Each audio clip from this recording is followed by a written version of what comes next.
Parece que a única agenda da sua governação é só falar do Venâncio por todo lugar onde passa. Governação que é boa, ainda não vi nada. Sobre quem que são os detentores das maiores minas de pedras preciosas em Moçambique. Quem são? São membros do Partido Frelimo. Quem quiser vai ao CIP e vai encontrar os nomes, incluindo até o ministro da Defesa. Alguns achavam que eu haveria de ficar fora do país, havia de andar-me aí a esgueirar-me, a fugir. Não, estou aqui no país.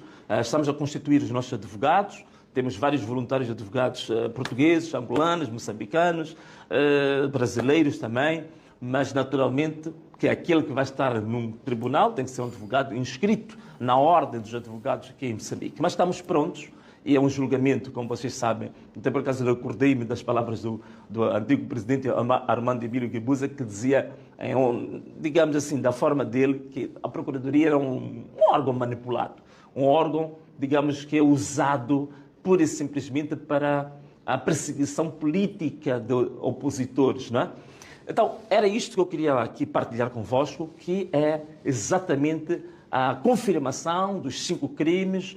E estou pronto, vou defender-me, estou pronto para qualquer situação, estou pronto para qualquer decisão e também, digamos que o povo vai ter uma oportunidade única, porque vamos ter o primeiro julgamento político da atualidade, não é? Então, era isso que eu queria conversar um bocadinho convosco, estamos prontos, estou de pedra em cal para ir a esse julgamento e comprovar que, de fato, temos um regime que só está digamos assim, preparado para perseguir as pessoas, só está preparado para perseguir os opositores, tanto ao sistema. Portanto, esta é a primeira coisa que eu queria vos dizer e dizer ao povo moçambicano que vamos estar atentos. Vamos estar atentos porque vem aí a prova evidente de que, de fato, temos um regime que se posiciona como inimigo do povo, ok?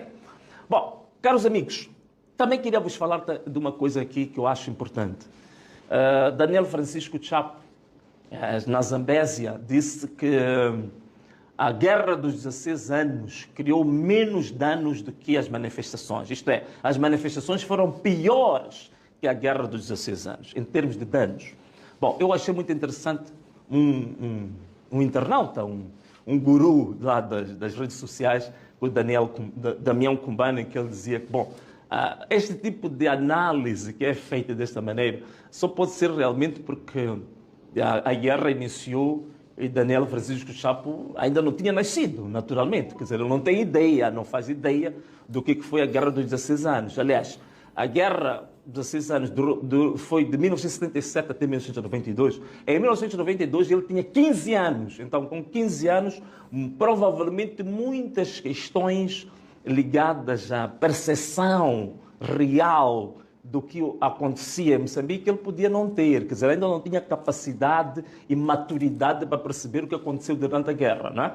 Então, se calhar é mais por causa disso. Porque agora eu vou aqui dar-vos dados extremamente importantes, que é para recordar-vos alguns dados só para perceber os danos causados pela guerra dos 16 anos. Durante a guerra dos 16 anos, alguns não sabem, mais novos, a avaliação que foi feita até este momento foram de 1 milhão de mortos. Atenção, presta atenção, abre muito bem os ouvidos, estou a dizer aqui, 1 milhão de mortos. Isto, segundo as Nações Unidas, e aquilo que foi possível, digamos, contabilizar ou inventariar. Porque há muitas pessoas que desapareceram, há muitas pessoas que foram sequestradas, nunca mais foram vistas, mas aquilo que foi possível comprovar nos 16 anos de guerra foi 1 milhão de mortos. Durante os 16 anos de guerra, a avaliação que é feita pelas Nações Unidas foi entre 4 a 5 milhões de deslocados internos. Portanto, dentro do país, entre províncias, pessoas que fugiam, digamos assim, de situações de perigo de vida, foi entre 4 a 5 milhões de pessoas. Só de refugiados, isto é, pessoas que deslocaram do nosso país para fora do país, foi 1 milhão de deslocados, sobretudo no Malawi, no Zimbábue e na África do Sul. Só de minas terrestres as minas terrestres levaram 20 anos a serem desativadas em todo o território nacional. Vocês imaginam o que é isto? Só em 2015 é que as Nações Unidas decretou que Moçambique estava de fato livre de minas. Portanto, foram 20 anos com minas terrestres. O PIB, isto é, a produção nacional, tinha caído, a educação tinha caído. Existe um estudo que mostra que cerca de 30% das escolas primárias tinham sido desativadas, estavam inativas, portanto não funcionavam. Os centros de saúde também, o nível de saúde também caiu bastante em Moçambique. Agora, caros amigos, eu quero fazer também aqui uma ponte com uma outra coisa que Daniel Francisco Chapo disse também na África do Sul, na cimeira dos partidos libertadores, que ele dizia que existem forças imperialistas e neocolonialistas, e também introduzia isto também a questão da extrema-direita, que quer acabar com os partidos libertadores. Quer dizer, um discurso que foge da responsabilidade dos problemas reais que os nossos países têm e quer se refugiar no fácil discurso de que existe uma conspiração internacional, de que o Ocidente é que quer voltar a neocolonizar Moçambique, de que há um poder imperialista que quer ocupar o território moçambicano. Quer dizer, até a palavra imperialista hoje praticamente já não é usada, não é? Isso era usada mais na Guerra Fria. Hoje há outros termos mais adequados à situação real da modernidade.